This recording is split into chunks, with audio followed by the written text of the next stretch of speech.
He looks at you and He says this, Father, such is my love to this one person and my pity for them.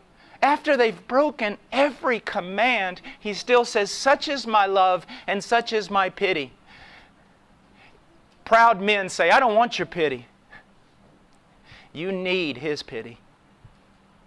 You need His pity. We are pitiful.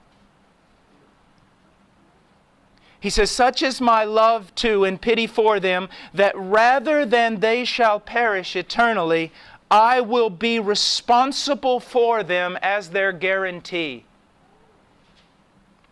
Bring in all thy bills, Father, that I may see what they owe thee.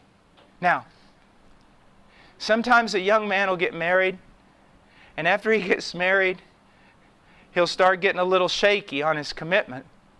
He said, I had no idea marriage was this tough. I don't know if this is really what I'm made to do. You see, he was boasting about how much he would love this girl. He had no idea the commitment he was going to have to make. But that is not true with Christ. Here he says to the Father, Father, bring in everything they owe thee. Let me see it.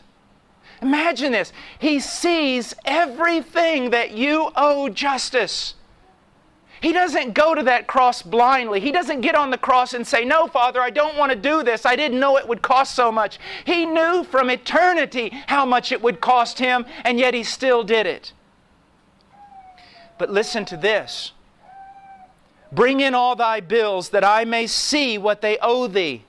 Lord, bring them all in. Now listen, believers, if this doesn't make you so happy you weep or cry out for joy, you're not understanding what I'm saying. He says, bring in all the bills.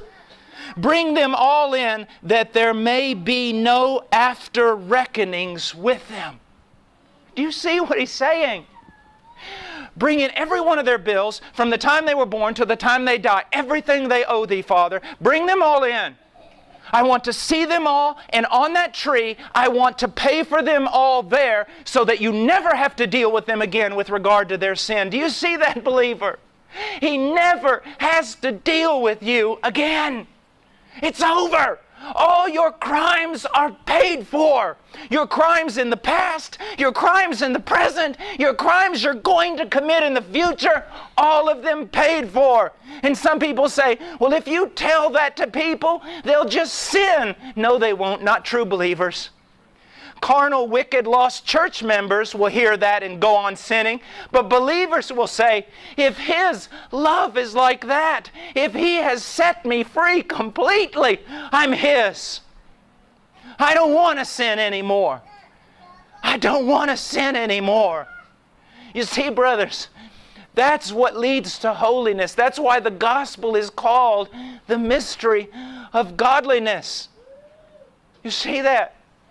It's the thing that produces godliness in the believer. Yes, there are commands and there are rules, but that's not what makes us godly.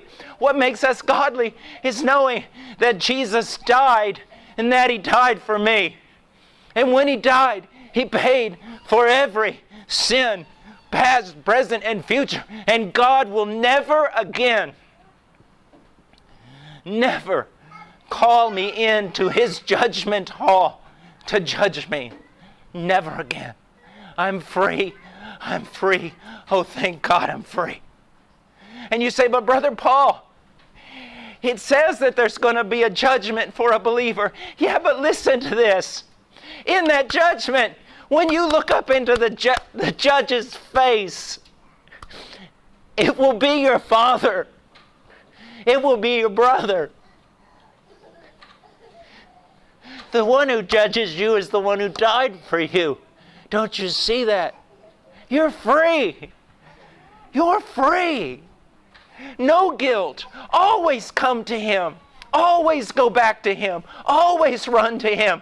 You're free. You finally walked through a door that no one in this world knows anything about. It's unconditional love. You're just loved, and it can't be changed now.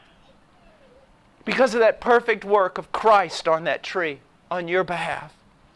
Christ so loved you, so loved His bride, that He who was ruler of all things, the heir of the universe and beyond, He became a servant because of His love for His bride, because of His love for you as individuals.